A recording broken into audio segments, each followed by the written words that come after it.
Hi, everybody. This is Alan Fine, and we've got with us Lindsay Uberoth, the CEO of Preferred Hotels and Resorts. We are talking about, as always, what's new there. And what's new is often like many, many new member hotels. So we're going to tell you about some of those, tell you about some new developments, all here on Insider Travel Report. Lindsay, thank you for talking to us. It's a pleasure to be here with you. So, Preferred Hotels is having its annual luncheon. You've brought in all of these hoteliers. Are all in part of the new group that came in? No, the luncheon today is about our Legend Collection hotels and any new hotels that have joined the brand or opened within the last year. Got it. And what's interesting is you have four. It divides into Legends, and then LVX, which is business, right? No, I mean really, I'll call it. The collections are a style of luxury. So we have Legend, LVX, Lifestyle, and Residences. Right.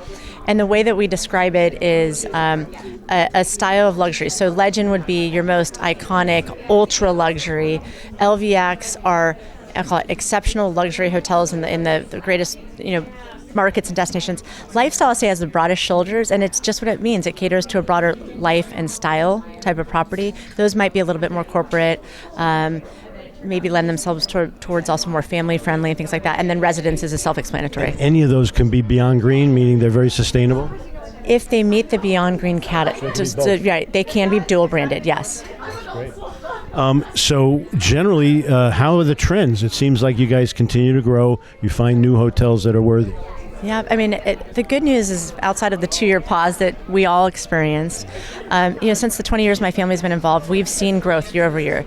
Last year, we welcomed approximately 50 new hotels to the brand, and 15 of those, like we mentioned, were new hotel openings, which is always exciting when you've got new hotels that are opening, either new builds or conversions. And we continue to see that pipeline and that growth, especially in this luxury independent space, which is exciting. And you have recently had an award ceremony because you reward excellence within your groups. And so the pineapples went where? So the pineapples are great. The Pineapple Awards, again, people need to understand, it's the international symbol for hospitality. So we call them our Pineapple Awards, and it was great. We were in Lisbon, Portugal, and we recognize hotels for a variety of things. So we've got our gifts program, which is really focused on recognizing hotels that are doing exceptional things in terms of community service, philanthropy, and sustainability. So that's our gifts awards. Then we've got our best in class in terms of the region. So hotels that are really leading by example in terms of being a part of the brand, really celebrating that independent spirit, exceptional quality assurance scores, award winners, with all of the famous media awards that are out there. So recognize that. And then our I Prefer awards as well. So those in the loyalty space that are really doing unique and exceptional things. So one of the things you talked about today is that there's a trend for ultra personalization. Absolutely. I mean, I think what's happening now, and part of it's social media, so there's so much access to information, and the guest really feels that if they're going to spend to stay at a luxury property, they're looking for a very personalized experience. It's no longer just about, what type of pillows do you want. It's really understanding their dietary needs, what sort of activities they want to be involved in. They're looking for family-related things, wellness-related activities, culinary expenditures, but also hotels that can introduce them to things that are really part of who they are and why they're there traveling. Right. So let's talk about some of your favorites of the new hotels, so the travel advisors can start thinking about who to send there. It's like picking a favorite child. I mean, this is tricky. Yeah.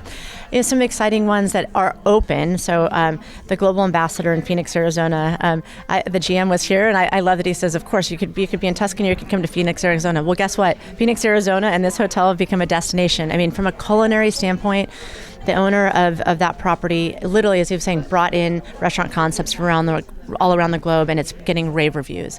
I recently stayed at the Bowtree in London. Phenomenal property. I mean, the suites alone. I mean, I was in a suite that had roses on the ceiling.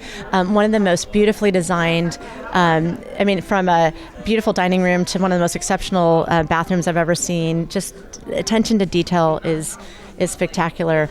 We've got the Pendry Natterar in New Jersey. It was one of those destinations you don't think about. It's only an hour from New York. And I'm dying to go because I really want to experience this true kind of farm to table real culture, and something that's very close to New York City.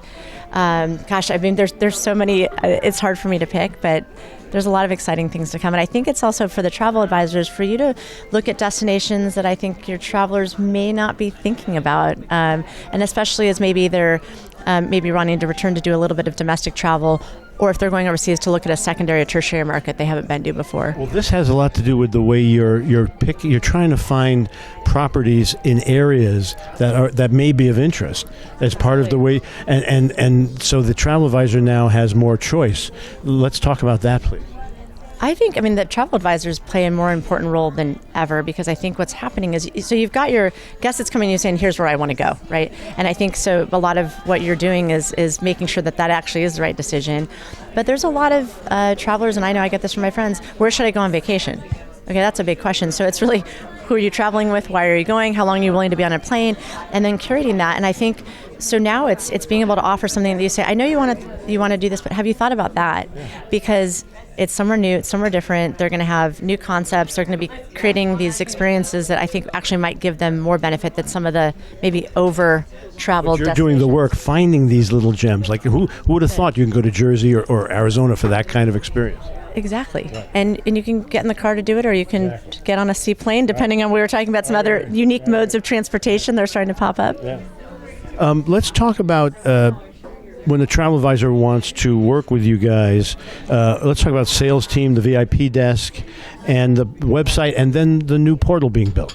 I'm very excited about this. So obviously one of the core things that our team has always been proud of is our VIP desk. So we've got call centers and emails and ways for you to interact with our VIP desk to help clear suites and get access to rates and make sure that we're there to help you. And that's been a mainstay, and it continues to expand globally.